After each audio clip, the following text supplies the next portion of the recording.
Jonathan Harker's Journal. 4th October, morning. Once again during the night, I was wakened by Mina. This time we had all had a good sleep, for the grey of the coming dawn was making the windows into sharp oblongs, and the gas flame was like a speck rather than a disk of light.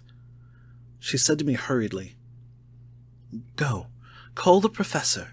I want to see him at once." "Why?" I asked. "I have an idea.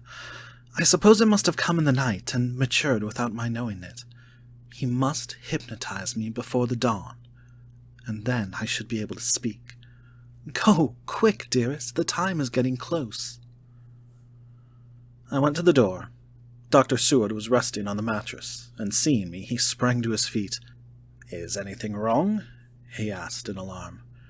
"No," I replied, "but Mina wants to see Dr. Van Helsing at once." "I will go," he said, and hurried into the professor's room. In 2 or 3 minutes later, Van Helsing was in the room in his dressing gown, and Mr. Morris and Lord Godalming were with Dr. Seward at the door asking questions. When the professor saw Mina, a smile, a positive smile, ousted the anxiety of his face. He rubbed his hands as he said, "Oh, my dear Madam Mina, this is indeed a change. See, friend Jonathan, we have got our dear Madam Mina, as of old, back to us today."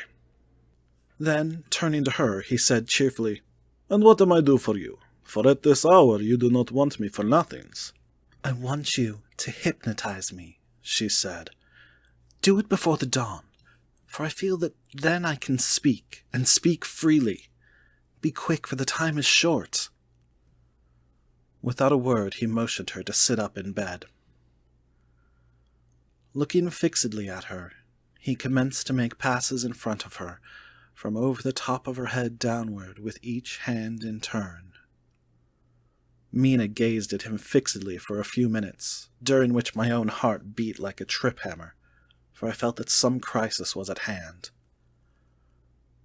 Gradually her eyes closed, and she sat, stock still.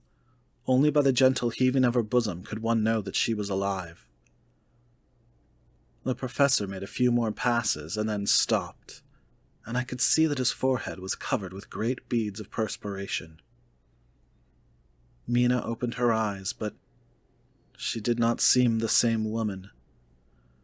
There was a far-away look in her eyes, and her voice had a sad dreaminess which was new to me. Raising his hand to impose silence, the professor motioned to me to bring the others in. They came on tiptoe, closing the door behind them, and stood at the foot of the bed looking on. Mina appeared not to see them.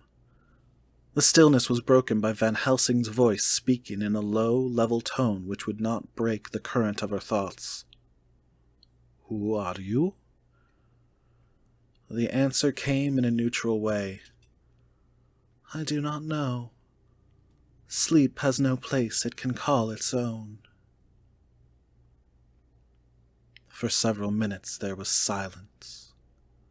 Mina sat rigid, and the professor stood staring at her fixedly, and the rest of us hardly dared to breathe. The room was growing lighter. Without taking his eyes from Mina's face, Dr. Van Helsing motioned me to pull up the blind. I did so, and the day seemed just upon us. A red streak shot up, and a rosy light seemed to diffuse itself through the room. On the instant, the professor spoke again. "Where are you now?" The answer came dreamily, but with intention. It were as though she were interpreting something. I've heard her use the same tone when reading her shorthand notes. "I do not know. It is all strange to me." "What do you see?" "I can see nothing. It is all dark." "What do you hear?" I could detect the strain in the professor's patient voice. "The lapping of water. It is gurgling by, and little waves leap. I can hear them on the outside." "Then you are on a ship?" We all looked at each other, trying to glean something each from the other. We were afraid to think. The answer came quick. "Oh, Yes. What else do you hear? The sound of men stamping overhead as they run about. There is the creaking of a chain, and a loud tinkle as the check of the capstan falls into the ratchet. What are you doing? I am still. Oh, so still. It is like death. The voice faded away into a deep breath as of one sleeping, and the open eyes closed again. By this time the sun had risen, and we were all in the full light of day. Dr. Van Helsing placed his hands on Mina's shoulders and laid her head down softly on her pillow. She lay like a sleeping child for a few moments, and then, with a long sigh, awoke and stared in wonder to see us all around her. "Have I been talking in my sleep?" was all she said. She seemed, however, to know the situation without telling, though she was eager to know what she had told. The professor repeated the conversation, and she said, "Then there is not a moment to lose. It may not yet be too late." Mr. Morris and Lord Godalming started for the door, but the professor's calm voice called them back. "Stay, my friends. That ship, whatever it was weighing anchor whilst she spoke. There are many ships weighing anchor at the moment in your so great port of London. Which of them is it that you seek? God be thanked that we have once again a clue, though whither it may lead us, we know not. We have been blind somewhat, blind after the manner of men, since when we can look back we see what we might have seen looking forward, if we had been able to see what we might have seen. Alas, but that sentence is a puddle, is it not? We can know now what was in the Count's mind when he seized that money, though Jonathan's so fierce knife put him in danger that even he dread. He meant escape. Hear me, escape. He saw that with but one earth box left, and a pack of men following like dogs after a fox, this London was no place for him. He have take his last earth box on board a ship, and he leave the land. He think to escape, but no, we follow him. Tally-ho, as friend Arthur would say when he put on his red frock. Our old fox is wily, so wily, and we must follow with wile. I too am wily, and I think his mind in a little while. In the meantime, we may rest and peace, for there are waters between us which he do not want to pass, and which he could not if he would, unless the ship were to touch land, and then only at full or slack tide. See, and the sun is just rose, and all day to sunset is to us. Let us take bath, and dress, and have breakfast, which we all need, and which we can eat comfortably, since he be not in the same land with us." Mina looked at him appealingly as she asked, "But why need we seek him further, when he has gone away from us?" He took her hand and patted it as he replied, "Ask me nothing as yet. When we have breakfast, then I answer all questions." He would say no more, and we separated to dress. After breakfast, Mina repeated her question. He looked at her gravely for a minute, and then said sorrowfully, "Because, my dear, dear Madam Mina, now more than ever must we find him, even if we have to follow him to the jaws of hell." She grew paler as she asked faintly, "Why?" "Because," he answered solemnly, "he can live for centuries, and you are but mortal woman.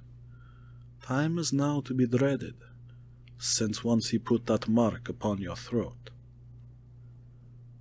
I was just in time to catch her as she fell forward in a faint.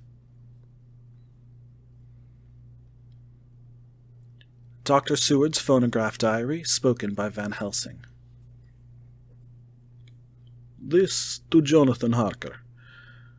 You are to stay with your dear Madam Mina. We shall go make our search, if I can call it so, for it is not search but knowing, and we seek confirmation only. But Do you stay and take care of her today. This is your best and most holiest office. This day nothing can find him here. Let me tell you, that so you will know what we foreknow already, for I have to tell them. He, our enemy, have gone away. He have gone back to his castle in Transylvania.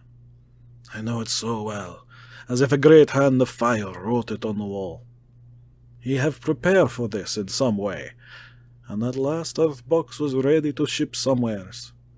For this he took the money. For this he hurry at the last, lest we catch him before the sun go down. It was his last hope, save that he might hide in the tomb that he think poor Miss Lucy, being as he thought like him, keep open to him. But there was not of time. When that fail, he makes straight for his last resource. His last earthwork, I might say, did I wish double entente. He is clever, oh so clever. He know that his game here was finished, and so he decide he go back home. He find ship going by the route he came, and he go in it.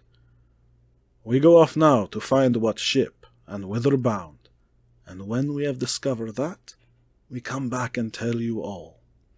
Then we will comfort you and poor dear Madam Mina with new hope, for it will be hope when you think it over. That all is not lost. This very creature that we pursue, he take hundreds of years to get so far as London, and yet in one day, when we know of the disposal of him, we drive him out. He is finite, though he is powerful to do much harm, and suffers not as we do. But we are strong, each in our purpose, and we are all more strong together. Take heart afresh, dear husband of Madam Mina. This battle is but begun, and in the end we shall win, so sure as that God sits on high to watch over his children.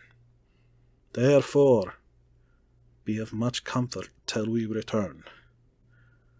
Van Helsing.